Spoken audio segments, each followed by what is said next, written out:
நெய் பொங்கல் சாப்பிட்டு weight loss பண்ண நீங்கள் ரெடியா? நானும் இந்த பொங்கல் சாப்பிட்டு தான் வெயிட் லாஸ் பண்ணேன் அப்படின்னு சொன்னால் நம்புவீங்களா? அதுவும் 20 கிலோ.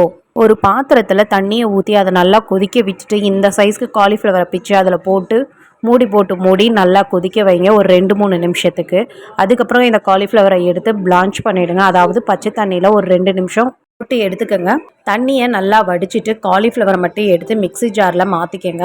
அதை இந்த அளவுக்கு கொரகொரப்பாக அடிச்சுக்கணும். பாருங்கள், இந்த பக்குவத்தில் தான் இருக்கணும். இப்போ இந்த காலிஃப்ளவரை ஒரு பாத்திரத்தில் தனியாக மாற்றி எடுத்து வச்சுக்கலாம். அடுத்ததாக பொங்கலுக்கு தாளிக்க போகிறோம். நீங்கள் உங்களுக்கு பிடிச்ச மாதிரி நீங்கள் ஸ்பைசஸ் ஆட் பண்ணிக்கலாம். பாத்திரம் சூடேறினதும் அதில் 1 டீஸ்பூன் நெய் விட்டுட்டு சீரகம், மிளகு இது போட்டு நல்லா பொரிஞ்சதுக்கப்புறமா கருவேப்பிலை பொரிஞ்சதுக்கப்புறமா ஒரு சின்ன துண்டு இஞ்சியும் பூண்டும் மட்டும் தட்டி இதில் போட்டிருக்கேன். இதோட ஸ்மெல் அங்கே இந்த பொங்கலுக்கு அல்டிமேட்டுன்னே சொல்லலாம். அதுக்கப்புறம் முந்திரி பருப்பு நான் சேர்த்துருக்கேன். இது உங்களுடைய சாய்ஸ் தான். இதுக்கப்புறம் நம்ம அடித்து வச்சுருந்த காலிஃப்ளவரை இதில் போட்டு நல்லா ஃப்ரை பண்ணி எடுத்துனோம். ட்ரை ஆகிற அளவுக்கு நல்லா ஃப்ரை பண்ணணும். தேவையான அளவுக்கு உப்பு சேர்த்துக்கிறேன். உண்மையிலேயே இதை எடுத்து சாப்பிட இல்லை, இது காலிஃப்ளவரா இல்லை அரிசி சாதமானே தெரியாத அளவுக்கு அவ்வளோ டேஸ்டியாக இருக்கும். இதை நான் தேங்காய் சட்னியோடு ட்ரை பண்ணேன். நீங்களும் ட்ரை பண்ணி பார்த்துட்டு கமெண்ட் பண்ணுங்கள்.